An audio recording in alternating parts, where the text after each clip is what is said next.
into one of the biggest tech stories with Backbase, one of the world's market leader in innovative digital platform capabilities, has been increasing its own collaboration with African commercial banks, helping them to stay ahead of technology that helps to facilitate quicker transactions, among other experiences. Heidi Custers is the director in charge of digital transformation for Middle East and Africa at Backbase. Custers joins me now from the Netherlands for a quick chat to Arise Exchange. Good to see you on the show, Heidi. Good evening.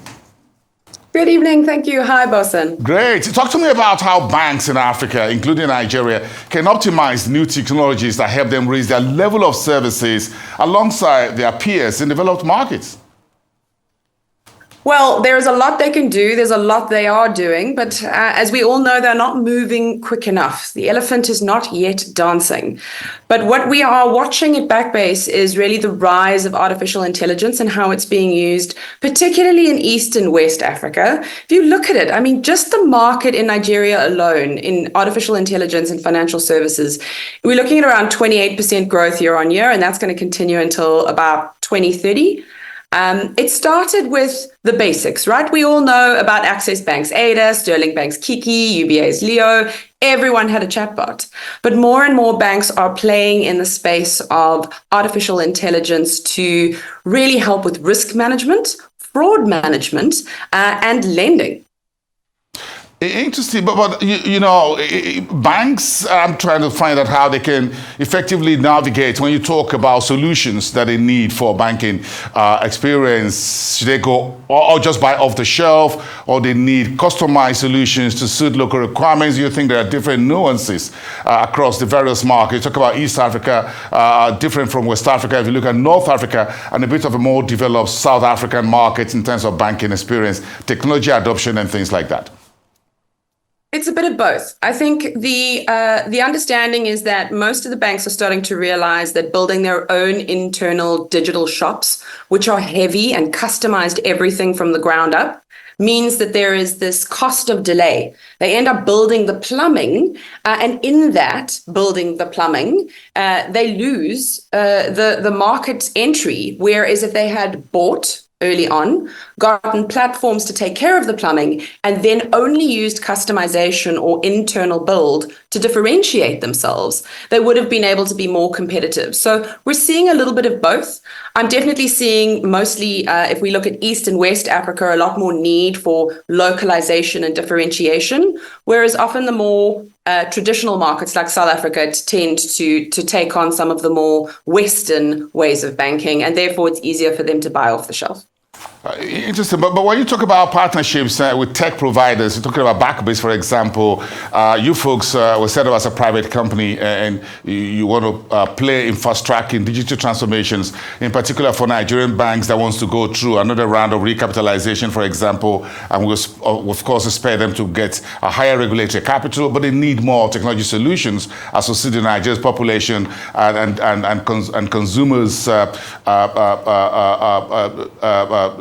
consumers' structure changing into very youthful population, very young, folks who just want to have a financial services, not necessarily because they have a bank account. Yes, massively so. I mean, just look at the Nigerian market, right? The top Nigerian banks raked in around 50 trillion naira in deposits in 2022 alone. But most of the customers in that country who operate in the informal sector obviously turn to informal when they need credit lending. So there is a huge opportunity for banks to really take an alternative approach when it comes to financial services, and that has to be driven through digital transformation and through partnerships with technology providers and fintechs and data providers. Well, you've tied up relationship with Danske Bank and others around the world. Who are you tying knot with at Backbase in Sub-Saharan Africa? Give me names. So in Sub-Saharan Africa, we work with some of the giants on the continent, Standard Bank Group being the one of them. So we operate with Standard Bank Group and partner with them across 5 of their geographies in Africa at the moment. We also work with Mauritius Commercial Bank across retail, business, wealth, and corporate.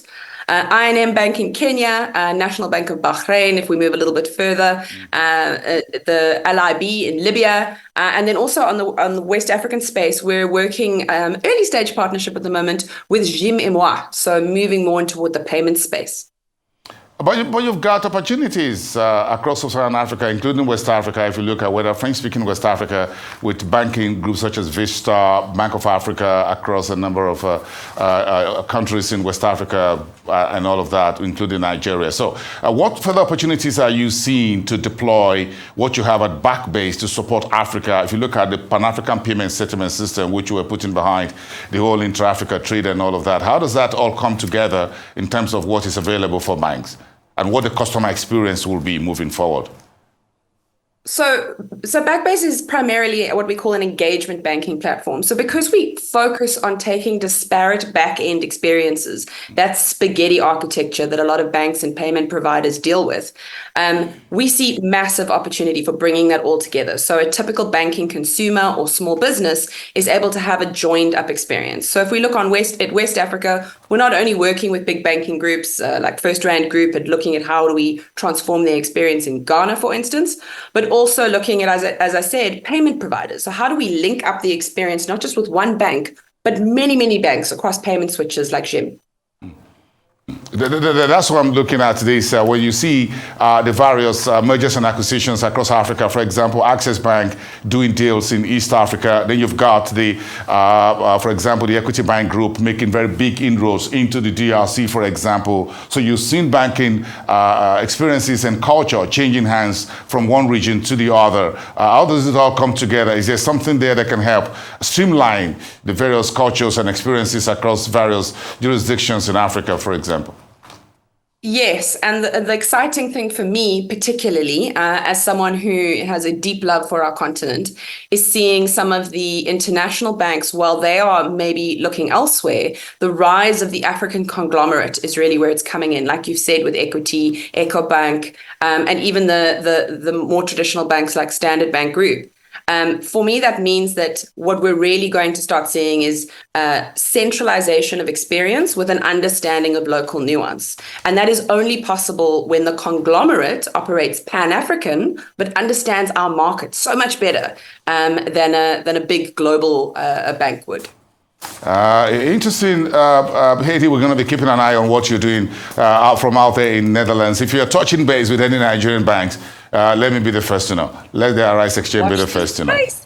Watch this space. We'll talk soon. We're going to watch that space. Thank you so much. Thank you so much for coming in tonight, talking to us on banking technology in Africa and around the world. Thank you.